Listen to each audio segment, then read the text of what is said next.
जल, जोरू और जमीन, इस दुनिया के झगड़े तीन, खून हुआ इंसाफ का, लाल हुई ये जमीन, कैसी दुनिया कैसे लोग। दर्शकों, अभी तक आपने देखा कि इंस्पेक्टर शेखर लाला राम के कत्ल के इल्जाम में बदमाश राका को गिरफ्तार कर हवालात में बंद कर देता है, परंतु सबूतों के अभाव में उसे छोड़ दिया जाता है। राका अपने साथियों को आदेश देता है कि पता करो हमारे उस दुश्मन का जो हमारे साथ डबल गेम खेल रहा है। इधर डीके विजय को याद दिलाता है कि उसके पास सिर्फ 10 दिन का समय बाकी बचा है।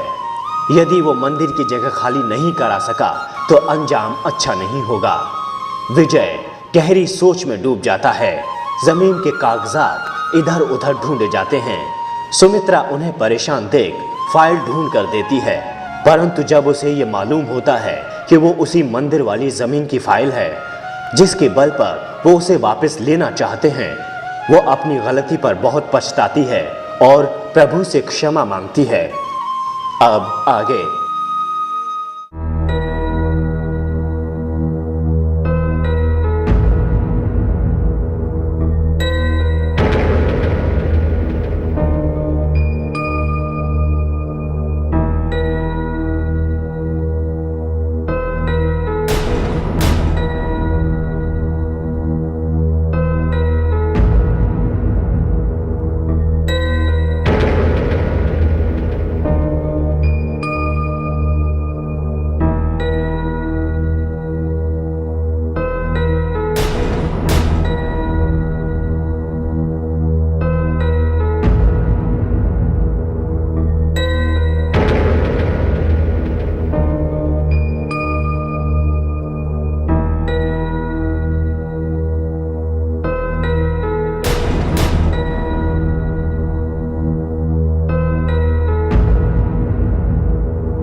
आज पुजारी के बच्चे का काम तो तमाम हो ही जाएगा।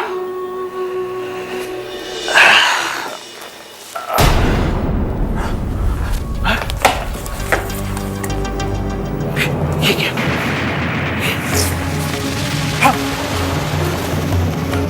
भाई,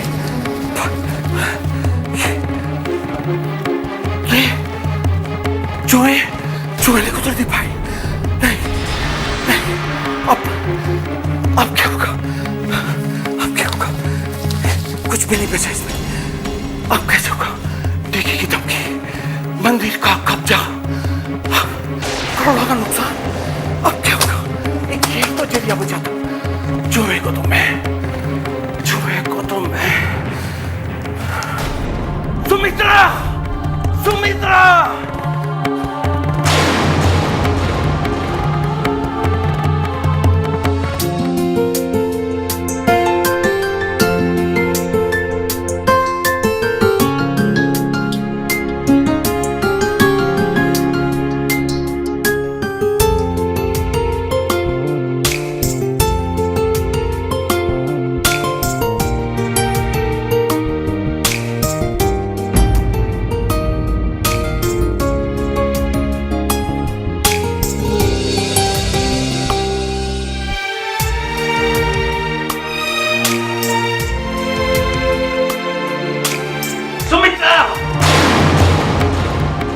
ये देख क्या हाल कर दिया चूहे ने इस फाइल का।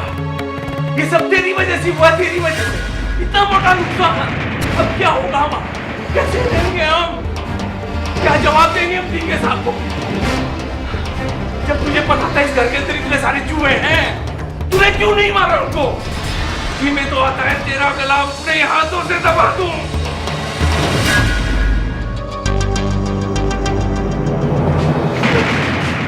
क्या हुआ भाई साहब?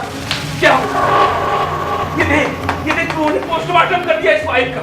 यही तो रास्ता था, यही रास्ता था उस पुजारी के बच्चे को सबक सिखाने का।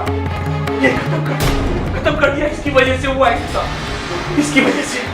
अब जाकर भी वो मंदिर की जगह खाली नहीं करा सकते। अब भी वक्त समझ जाइए, उस महाशक्ति को पहचानिए। ऐसा करने से आप पाप के भागीदार बन सकते थे। भगवान भी यही चाहते हैं कि वो मंदिर वहीं के वहीं बना रहे।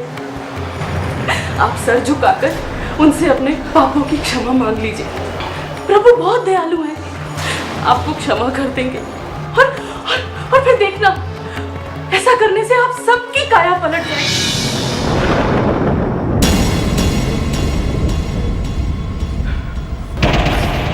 इस घर में तो सारे पागल हो गए। भाभी कहते कोई सुनने को तैयार ही नहीं है। क्या सोच रहे हैं भाई साहब?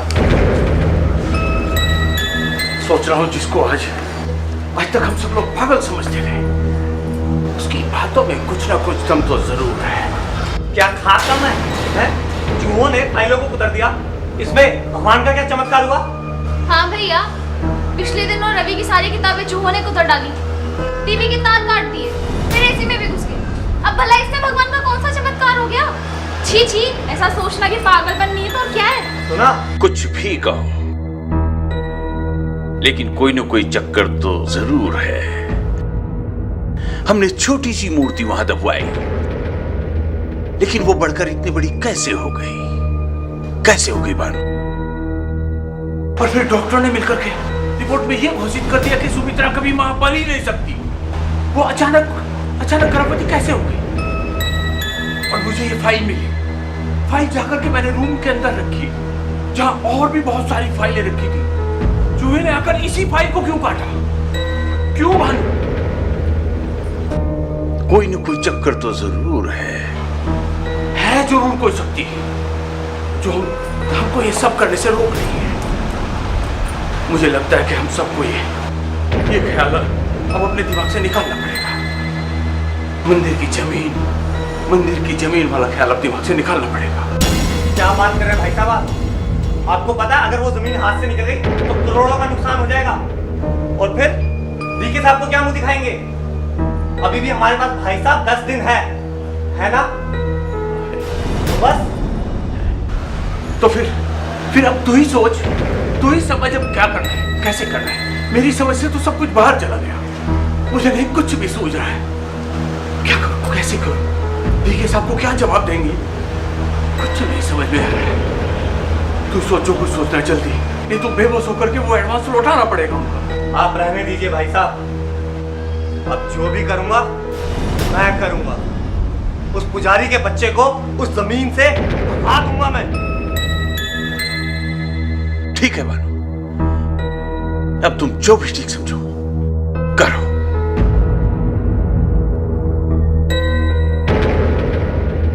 देखा आपने, भाई साहब में अभी से ही कितना बदलाव है। और अगर सुमित्रा को औलाद हो गई तो वो तो उसके परम भक्त बन जाएंगे। और फिर वो दिन दूर नहीं है जब वो सब कुछ दान करके चले जाएंगे शिखर जी, और हम भिखारियों की तरह हाथ में कटोरा लेकर भीख मांगेंगे। ऐसा कभी नहीं होगा कुसुम। हमने भी कोई कच्ची गोलियां नहीं खेली है। और मैंने भी।